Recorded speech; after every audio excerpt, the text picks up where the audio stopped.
Hi అండి, welcome to Roshan జెరినాస్ channel. ఇవాళ నేను బంగాళదుంప వంకాయ టమాటా చేస్తున్నానండి.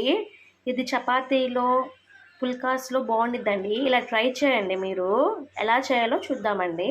ఏమేమి కావాలో. వంకాయలు అనేది ఇన్ని తీసుకున్నానండి, టమాటాలు తీసుకున్నానండి, ఒక బంగాళదుంప తీసుకున్నానండి. ఇది కట్ చేసుకుందామండి. ఇప్పుడు బంగాళదుంప వంకాయ టమాటా అనేది ఇలా కట్ చేసుకున్నానండి. నేను 3 కలిపేసేసానండి, మీకు వీడియోలో చూపిద్దామని ఇలా కట్ చేసుకున్నానండి. ఇది మనం దేంట్లో చేయాలంటే అండి, కుక్కర్లో చేసుకుందామండి. కుక్కర్లో అయితే చాలా త్వరగా అయిపోయిద్దండి. టేస్ట్ కూడా బాగుండిద్దండి కుక్కర్లో. ఇప్పుడు కుక్కర్లో స్టవ్ అనేది ఆన్ చేసుకొని కుక్కర్లో ఆయిల్ అనేది వేసేసుకున్నానండి. ఈ ఆయిల్ అనేది హీట్ అవ్వాలండి. ఆయిల్ అనేది హీట్ అయిపోయిందండి. ఇప్పుడు దీంట్లో కట్ చేసుకున్న ఆనియన్స్ వేసుకుందామండి. నేను ఆనియన్స్ అనేది వేసేస్తున్నానండి. ఇది కొంచెం వేగాలండి. ఆనియన్స్ అనేది వేగుతుందండి. ఇప్పుడు దీంట్లో కొంచెం పచ్చిమిర్చి వేసుకోవాలండి. నేను పచ్చిమిర్చి అనేది తక్కువ తింటానండి, అందుకని నేను ఒకటే వేసుకుంటున్నా, కట్ చేసుకుని చిన్నది. మీరు వేసుకోవాలంటే 2 వేసుకోవచ్చు. ఇప్పుడు ఇది వేగాలండి. ఇప్పుడు దీంట్లో కొంచెం అల్లం వెల్లుల్లి పేస్ట్ వేసుకుందామండి. నేనైతే అల్లం వెల్లుల్లి పేస్ట్ ఒక స్పూన్ వేస్తున్నానండి.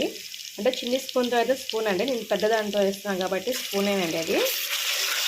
ఇప్పుడు అదంతా కలుపుకోవాలండి. ఇది పచ్చి వాసన పోయేదాకా కలుపుకోవాలండి, అల్లం వెల్లుల్లి పేస్ట్ అనేది. ఇప్పుడు దీంట్లో ఏంటంటే మనం కట్ చేసుకున్నాం కదండి, టమాటాలు, వంకాయలు, బంగాళదుంప, ఇది మొత్తం దీంట్లో వేసుకోవాలండి.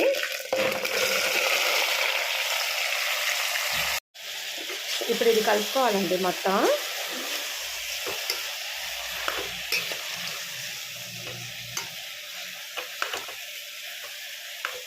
నేను కలిపేసుకున్నానండి. దీంట్లో ఇప్పుడు పసుపు వేసుకుందామండి. కొంచెం సాల్ట్ వేసుకుందామండి.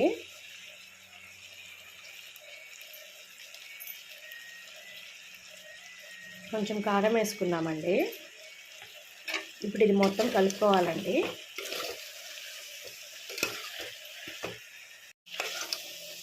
ఇప్పుడు దీంట్లో గరం మసాలా వేసుకుందామండి. కొంచెం వేసుకోవాలండి గరం మసాలా. అలానే ధనియాల మసాలా కూడా వేసుకోవాలండి కొంచెం. ఇప్పుడు ఇది మొత్తం కలుపుకోవాలండి. కొంచెం కొత్తిమీర వేసుకుందామండి. అలానే కొంచెం వాటర్ వేసుకుందామండి. వాటర్ వేసుకుంటున్నామండి. ఇప్పుడు దీనికి కుక్కర్ మూత అనేది పెట్టేసుకుందాము. ఒక 4 విజిల్స్ వచ్చేదాకా ఉంచుకుందామండి. కుక్కర్ మూత అనేది పెట్టేసుకున్నానండి. 4 విజిల్స్ వచ్చేదాకా ఉంచుకుందాము. 4 విజిల్స్ అనేది వచ్చేసిందండి. ఇప్పుడు కుక్కర్ మూత అనేది తీసుకుందాము. డైరెక్ట్ తీసుకోకూడదండి. కుక్కర్ మూత అనేది కొంచెం ఇది విజిల్ అనేది ఆవిరి అనేది పోయేదాకా ఉంచుకోవాలి. ఇప్పుడు తీసుకుందామండి కుక్కర్ మూత అనేది.